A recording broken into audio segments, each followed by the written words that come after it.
मजबूरी होती है तभी इंसान अपना घर छोड़ता, वरना कोई अपना शहर, अपना परिवार, अपने दोस्तों को छोड़कर क्यों जाएगा सरहदों पे गोली खाने। इस बार हरियाणा चुनाव में बेरोजगारी एक बड़ा मुद्दा है। कम से कम 3 महीने की सैलरी चली जाएगी। कभी लोग लाठियां खा रहे हैं जो कभी उनके अपने सपनों में भी नहीं सोच सकते। जो पार्टी 10 साल से सरकार चला रही है वो भी अब इलेक्शन के टाइम जॉब्स देने की बातें करने में लगी है। देश से बाहर जाने वालों में से 90% को ये सबसे कोई मतलब नहीं। फोर्ब्स की रिपोर्ट के अनुसार इंडिया आज अब तक की हाईएस्ट अनएम्प्लॉयमेंट रेट का सामना कर रहा है। इस रिपोर्ट के अनुसार 2010 में देश में 5.5% लोग बेरोजगार थे जिनके पास कोई काम धंधा नहीं था।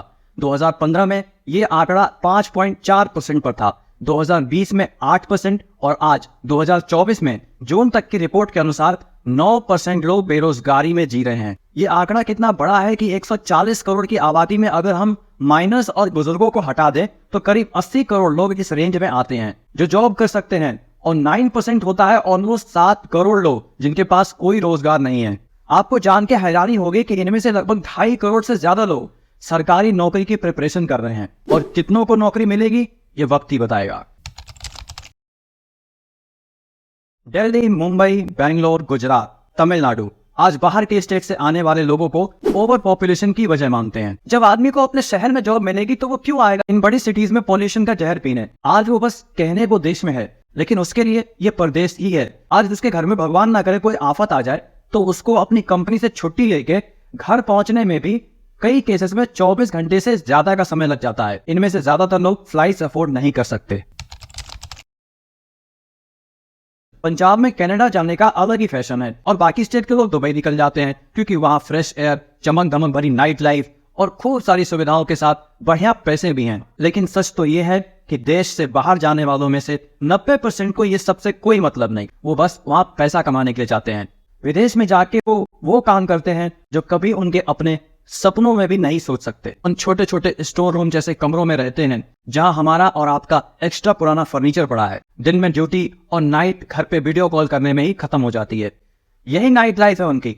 उनके घरों पे ना जाने कितनी होली, दिवाली, ईद, बर्थडे उनके बिना ही मनाए जाते हैं क्योंकि इंडिया आके रिटर्न होने में कम से कम 3 महीने की सैलरी चली जाएगी। तो आप बोलेंगे फिर क्यों लोग विदेश जाने के लिए पागल हुए पड़े हैं, देश में ही कमा लेंगे। इंडिया में एवरेज सैलरी 15 से 20 हजार है जिसमें आदमी अपना पेट काट के भी बड़ी मुश्किल से 10,000 रुपए अपने घर भेज पाता है।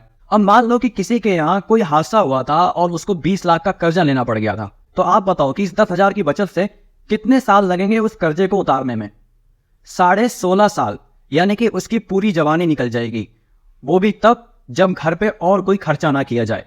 अब आप सच सच बताओ कि कोई कैसे देश में ईमानदारी से काम करके 20 लाख रुपए जोड़ पाएगा, जबकि एक बार कनाडा सेट होने से वही चीज सिर्फ 2 साल में की जा सकती है। तो कोई क्यों नौकरी करेगा यहाँ। पैसे जोड़ने के अलावा उनके घरों में फेस्टिवल्स होते हैं, शादियां करनी होती हैं।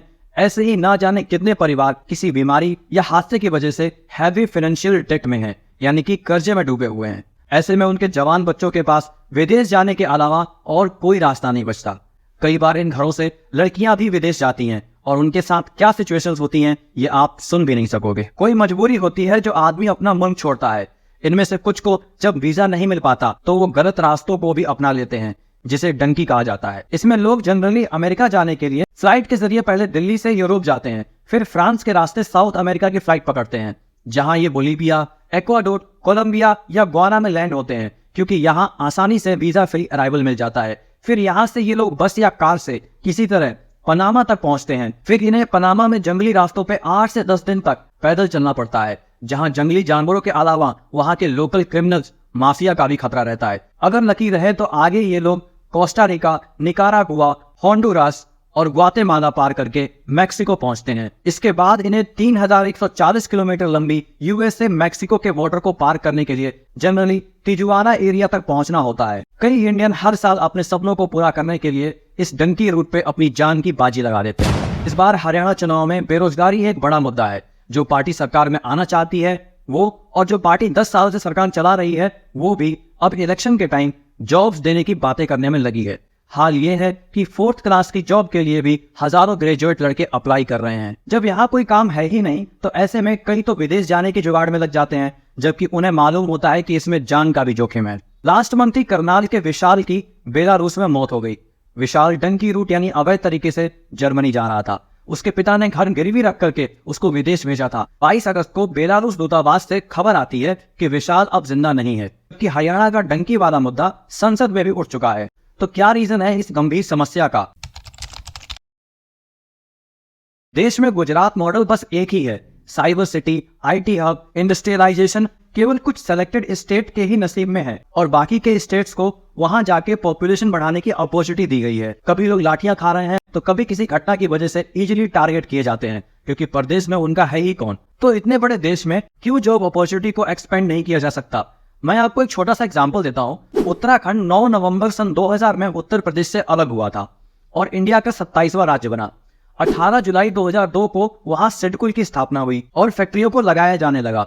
आज पंतनगर, रुद्रपुर, हरिद्वार, सितारगंज, देहरादून, रुड़की में यूपी के लोग कभी ना कभी जॉब के लिए गए ही होंगे। मैं यहाँ उत्तराखंड के शानदार टूरिज्म इंडस्ट्री की तो बात ही नहीं कर रहा। हम अभी केवल फैक्ट्रियों और कंपनियों की बात कर रहे हैं जिनमें आधे यूपी के नौजवान नौकरी के लिए जाते हैं। तो मुझे समझ में नहीं आता कि कौन ये लोग डेवलपमेंट का प्लान बनाते हैं और ये कृपा की बारिश कुछ ही स्टेट में क्यों होती है? बाकी के स्टेट्स की किस्मत कब खुलेगी? आज हमारे कई ग्रेजुएट युवाओं को बैंक में कोई फॉर्म भरना नहीं आता है, कई तो एप्लीकेशन भी खुद से नहीं लिख सकते। तो क्या एजुकेशन देश में दी जा रही है? ये साफ जाहिर है स्किल डेवलपमेंट के नाम पे टेंडर दिए जा रहे हैं। तो ये सब चीजें करिकुलम का पार्ट भी तो हो सकती थी, तो क्यों इन पे हजारों करोड़ रुपए एक्स्ट्रा खर्च किए जाते हैं? एजुकेशन और डिग्री की वैल्यू पे मैंने एक डिटेल वीडियो बनाई हुई है, मैं उसका लिंक आई बटन और डिस्क्रिप्शन में दे दूंगा, आप जाके देख लीजिएगा। देश में सफिशिएंट जॉब है ही नहीं और जिन पे भर्ती आती है तो पेपर लीक हो जाता है, एग्जाम करवाने वालों का तो पैसा बन जाता है और हमारे नौजवान युवा अपने कई सालों की मेहनत को ऐसे ही बेकार होते देखता रह जाता है। अगर आप किसी भी गवर्नमेंट डिपार्टमेंट में जाएं तो आप देखेंगे कि वहां स्टाफ की कमी है। एक ही बंदा कई लोगों को हैंडल कर रहा होता है, वो खुद परेशान होकर चिड़चिड़ा हो चुका होता है, लेकिन नई भर्ती कब होगी ये कोई नहीं जानता। जैसा कि मैंने पहले उत्तराखंड और उत्तर प्रदेश के एग्जाम्पल से बताया कि कैसे कुछ स्टेट अपने साथी राज्यों से कई गुना अधिक तरक्की कर जाते हैं और बाकी के राज्य आज भी उसी स्पीड से ग्रो हो रहे हैं जैसे 20 साल पहले हो रहे थे। कोई नया डेवलपमेंट प्लान लॉन्च ही नहीं किया जाता। फिल्म इंडस्ट्री अब यूपी में आ रही है, सारा प्रोडक्शन अब यहीं पर होगा, लोगों के लिए खूब नौकरियां मिलेंगी, कलाकारों का सम्मान भी होगा। इस बात को सुनते हुए मुझे कई साल हो गए, लेकिन मुश्किल से ही कोई एक बड़ी मूवी यूपी में प्रोड्यूस की गई होगी। आज भी यूपी के लोग ज्यादातर जॉब के लिए उत्तराखंड, गुजरात या तमिलनाडु निकल जाते हैं। जिन देशों में पॉपुलेशन कम हो रही है वहां लोगों को सरकारी ऑफर दिए जा रहे हैं कि ज्यादा बच्चे पैदा करो।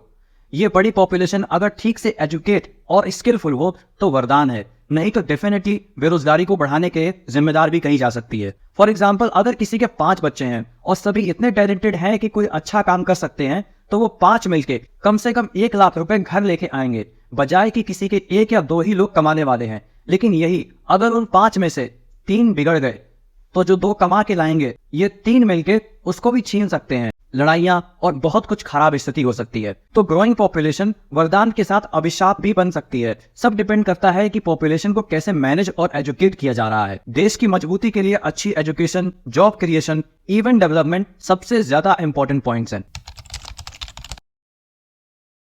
हमारे यहाँ का एजुकेशन सिस्टम केवल जॉब कल्चर को ही प्रमोट करता है, लेकिन हमें यह भी समझना होगा कि जब तक सोसाइटी में बिजनेसेस ग्रो नहीं होंगे तब तक जॉब क्रिएशन भी नहीं होगा। इसलिए सोसाइटी को बिजनेस करने के लिए जरूरी एजुकेशन, सपोर्ट और इंफ्रास्ट्रक्चर देना बहुत जरूरी है। तो ये थी आज की वीडियो। आई होप आपको जानकारी इन्फॉर्मेटिव लगी होगी। अपने लाइक कमेंट से जरूर बताइएगा, चैनल को कर लीजिएगा सब्सक्राइब और बेल आइकन का दबाना मत भूलिएगा। मैं मिलता हूँ आपसे नई वीडियो में एक नए टॉपिक के साथ। अपना ख्याल रखिएगा।